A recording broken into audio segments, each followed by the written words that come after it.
Hello， 大家好，我们是草泥酿汉堡，今天为大家带来搞笑的美漫《辛普森家》第16季第20集。周日下午，新小妹在家听音乐广播，悠闲地趴在床上，生活好不惬意。今天节目讨论的是秘鲁班酌情音乐，不料琴手还没有弹奏多久，主持人就表示这音乐不尽人意。在下一个节目开始之前，主持人说要赠予听众广受好评的 IOK 导演新作的电影票。新小妹知道这位导演，他的电影如诗般缠绵动人，事不宜迟，她马上拨打热线电话。没想到收听广播的人很少，新小妹真就得到了4张电影票，半小时之后就上演，免费电影没人能够拒绝。但辛巴还是很担心没人照顾小新。辛巴倒是觉得只要有电视看，小女儿就不会出什么大问题。这么不靠谱的行为，辛巴是不会答应的。再三考量之后，辛巴将小新送到了弗兰德那里。他原本还有事儿，不过辛巴连圣经都搬出来了，于是弗兰德只得爱乳之灵帮忙照看小新。一家人来到了电影院，小新随意拿起面前报纸，同性视角阅读几行字之后，小新询问妈妈自己是男性角色还是女性角色。此时辛巴已经被食物吸引了目光，于是随口说道：“你爱做什么就是什么。”看电影的人很少，座位也不舒服。没过多久，小新就不想看了，需要看字幕的电影让他很难受。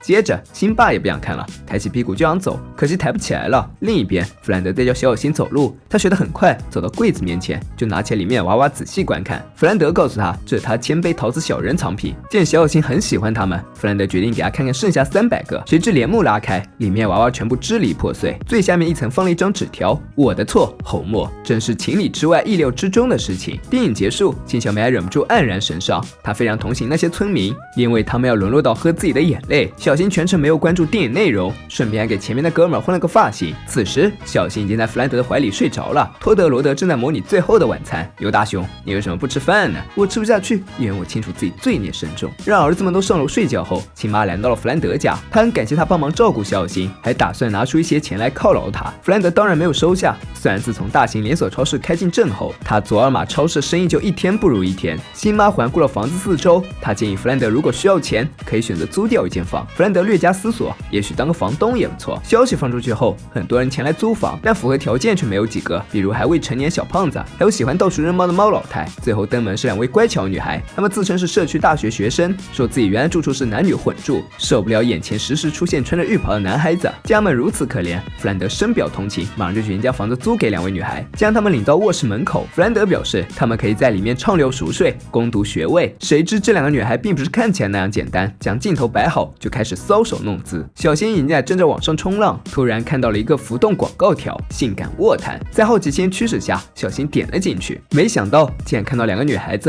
正在拿枕头嬉戏。小新惊呆了，这莫不就是传说中的神秘网站吧？眼镜仔则表示怀疑，没人爱看2个女孩吧？这时屋内传来了敲门声，他们立刻穿上了外套，戴上了学士帽，煞有其事地拿起书，才让门外的人进来。见进来人是弗兰德，2位小朋友吓得大叫起来。之后的很长一段时间，他们都在观看2女孩的直播，夸张笑声终于引来了老父亲的注意。辛巴十分生气，小年纪居然看美女。见老爸气势汹汹，小新忙让他看弗兰德。卧室与厕所的门都敞开着，但他却一无所知。这下辛巴也有了兴趣，觉得这等好事就应该广泛宣传一下。辛巴最先来到快意买超市，阿普看了直播之后连连摇头，不敢相信同住一个屋檐下，弗兰德竟然被耍得团团转。辛巴肯定地表示，当然，因为没有人告诉他。接着老毛子也凑了过来，辛巴又大加宣扬了一把弗兰德的愚蠢。有了辛巴的竭力推广，弗兰德家事情几乎全镇人都知晓了。例行做礼拜的时候，骨头男禁不住调侃道：“弗兰德，你家2位窈窕女租客怎么样呀？”弗兰德没听出他的阴阳怪气，还很认真地表示他们很不错。闻此，周围的人都笑起来了。这下真的弗兰德有些茫然无措了。自从这2位女孩开始直播，父子俩就像屁股钉了钉子一样一动不动。他俩异样的举动还是被新妈发现了，他马上让儿子别看屏幕，看窗外。哪知窗外直接是现场表演。新妈这才知道席卷全镇大新闻。他不明白弗兰德为什么让这样不三不四的人入住，但辛巴却知道原因，那就是他至今还被蒙在鼓里。得知前因后果，新妈揪着辛巴的耳朵就来到了弗兰德的家门前，逼迫他马上将自己看到的事情坦白。知晓真相后，弗兰德十分生气，可恨的2个假大学生厚颜无耻地欺骗自己的信任，还污染了自己家里的这片净土。他立刻将2女孩赶出了家门，没成想他们还有粉丝，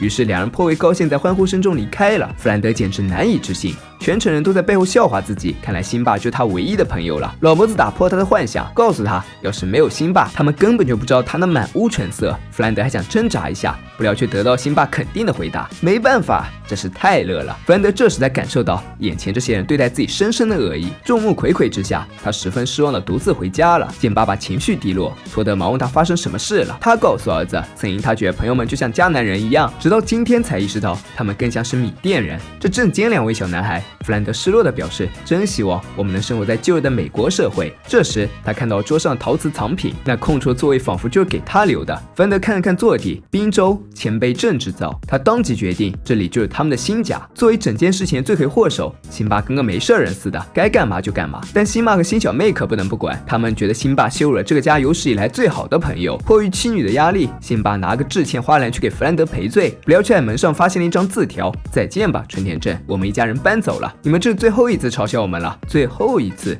辛巴终于意识到了问题的严重性，跪在地上崩溃地大哭起来。看窗外搬家公司已经来了，辛巴知道一切已成定局。他叮嘱辛巴一定要给新邻居留个好印象。辛巴表示不用担心，说自己已经做好了所有的预防工作了，也就是将狗和小新都已经拴好了。新邻居搬进去后，辛巴就马上前来拜访。这是一个长得又高又大的壮汉，而且还是一位摔跤教练。面对这样的邻居，辛巴说话都有些小心翼翼。教练还没有听完辛巴的碎碎念，就弯腰捡起了地上旧门垫，保佑我们的客人。这是哪个弱智放的？他当即拿出自己准备的新门垫，敢敲门就挨打，这可把辛巴吓大气都不敢出。再说弗兰德一家，车刚驶进千杯镇的时候，他们就感受到了前所未有的亲近。这里的人们彬彬有礼，还向他们招手。一天，辛巴正哄小小新睡觉，谁知小家伙刚进入梦乡，就被一阵重金属音乐吵醒了。辛巴听出声音是从隔壁传来的，颇为生气盯着辛巴，于是他只好说自己去跟教练谈谈。此时教练正在举哑铃，辛巴很有礼貌地询问能否小声一点，他家小宝贝要睡觉了。不料教练没有丝毫要顾及的意思，表示自己的2个小宝贝才刚刚苏醒，还逼着辛巴鼓励他的锻炼。然后在鼓励声中，教练更嗨了。千杯镇的居民亲切又讲理。弗兰德虽然是才搬进去不久，但人们都友好的给他打招呼。弗兰德觉得这镇子比自己想象中的还要美妙，甚至连狗狗都会自己清理粪便。定居下来之后，弗兰德开始寻找新的工作，正好千杯陶瓷小人工厂招聘，他就进去了。负责人告诉他，所有新人都负责点腮红。弗兰德一脸惊喜，恨不得昨天就开始上班。习惯当然很好，但负责人提醒他，最好能够剪掉脸上那撇小胡子。这要求让弗兰德心生抵触，毕竟他在睡梦中都没有想过没有胡子的样子。听了他的这话，负责人一脸央求，弗兰德没有办法了，只得说自己想想办法。得到满意的答复，负责人放心了，然后给他戴了一个口罩。剪掉胡须之前，就只能以这副面目示人了。弗兰德正拿剃须刀做思想斗争，突然罗德跑了过来，询问爸爸为什么要刮掉鼻子的邻居。儿子这一问，弗兰德当即打消了这个念头，自己的胡子有存在的权利，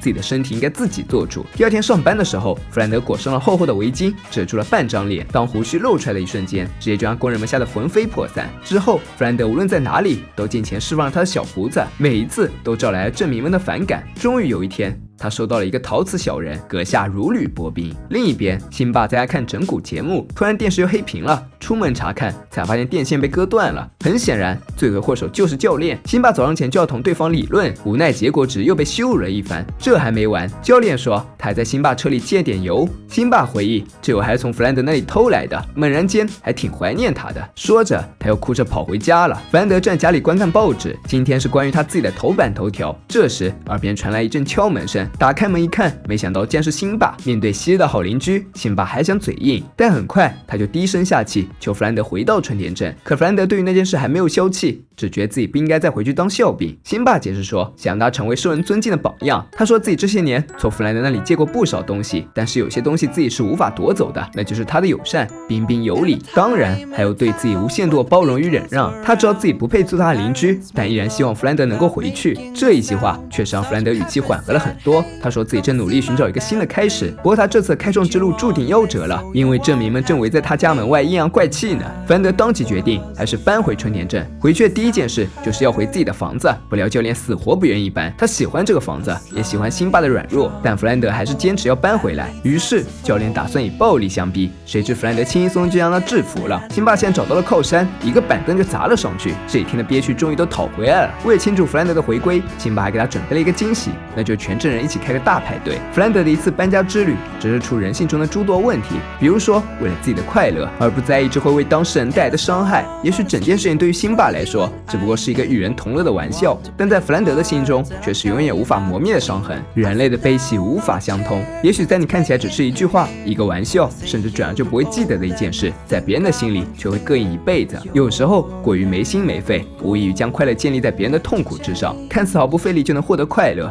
其实消耗的只是彼此相互体谅的心。长此以往，人与人之间只会越发冷漠，直到最后老死不相往来。人类之所以为群居动物，就是因为我们生活在一起，互相帮助，相互成全。